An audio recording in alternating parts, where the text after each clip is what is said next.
السلام عليكم ورحمة الله وبركاته. نحن مزورون يا سادة. يعني منظومة الفساد واضح أنها لا تريد الخير لا للبلد ولا للعباد، وأصبحت تكافح كل مظاهر النمو والازدهار في هذا البلد. وجميع الدول، لو لاحظنا جميع الدول بما فيها ماليزيا وقبلها سنغافورة، أول ما بدت بقط زج كل رموز الفساد ومحاسبتهم حساب يسير، وكلهم قبعوا في السجون. تابعتم موضوع الشهادات المزورة، مع العلم أن الشهادات المزورة موجودة من 2008 2009 والكل يعلم بها، يمكن حتى قبل ذلك التاريخ. لكن ما المقصود من إثارتها في الوقت الحالي وإعطاها الزخم الإعلامي الكبير والتوعد من هذا وذاك والنشر القسيل؟ وهذا يعني هل يقصد من إلهاء الشارع الكويتي عن قضايا؟ وانتم عارفين حاليا في قضيتين، قضايا اسقاط القروض وقضيه الشهادات المزوره. فالسؤال يعني ما المراد من تكرار هذه الازمات؟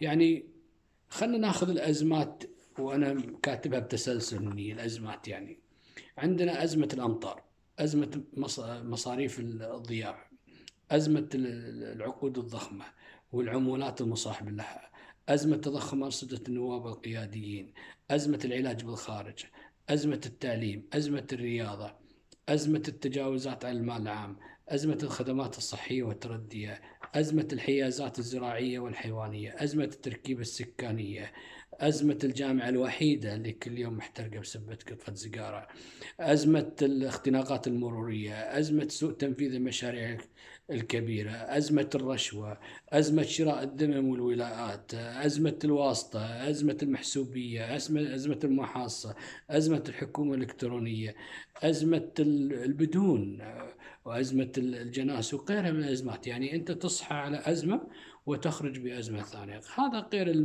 ما يثار من قبل الذباب الإلكتروني، وكأنه يعني شيء مخطط ومبرمج.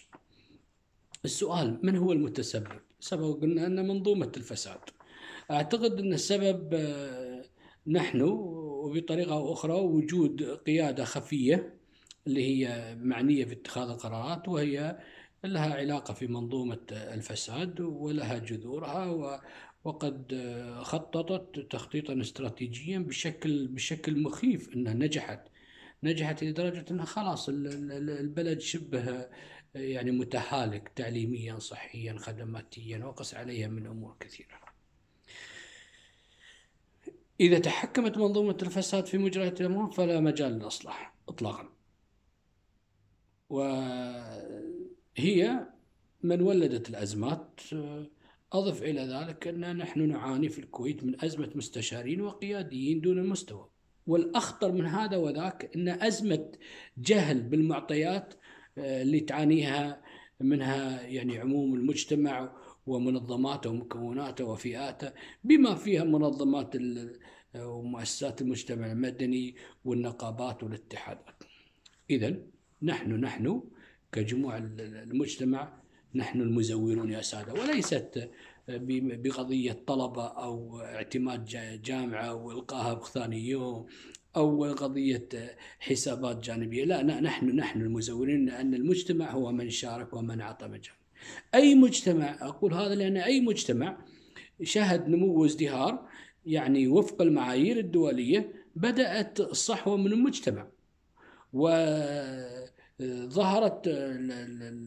الحركة الإصلاحية في رقي الخدمات الصحية وتطور التعليم ورخاء معيشي إلى آخره من الركائز الرئيسية التي يبحث عنها أي مجتمع متطور مدني.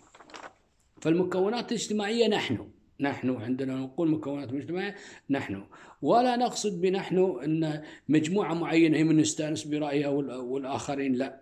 نقصد نحن كجموع المجتمع الكويتي من يصنع التاريخ، وبمن هو بمقدوره مواجهة منظومة الفساد. زين، السؤال: ما هو الحل؟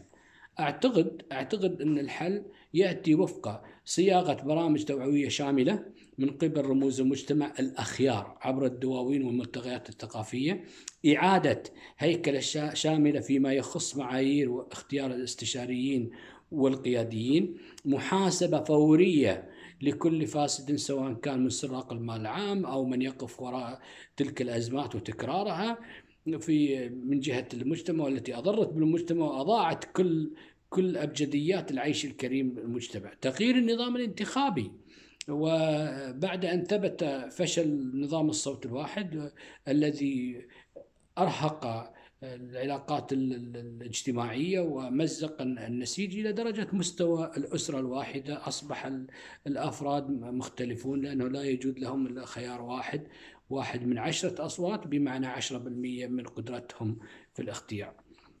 تعديل شروط الترشح لعضوية مجلس، مش من غير معقول نحن في العصر الحالي ونتحدث عن التكنولوجيا الحديثة وما زلنا نتحدث عن شرطي القراءة والكتابة. إنشاء مجلس استشاري، نحن بحاجة إلى إنشاء مجلس استشاري يضم الكتل الثقافية وأصحاب الخبرة، عوضا عن حصر، وهذا ما نراه، أن أصبحت الاستشارة فقط من قبل مجموعة معينة أو تكتلات معينة. وهذا بالعادة عندما يكون اختيار محصور في مجموعة معينة تدخل الكيمياء الشخصية، وبالتالي تضيع كل المعايير الصالحة.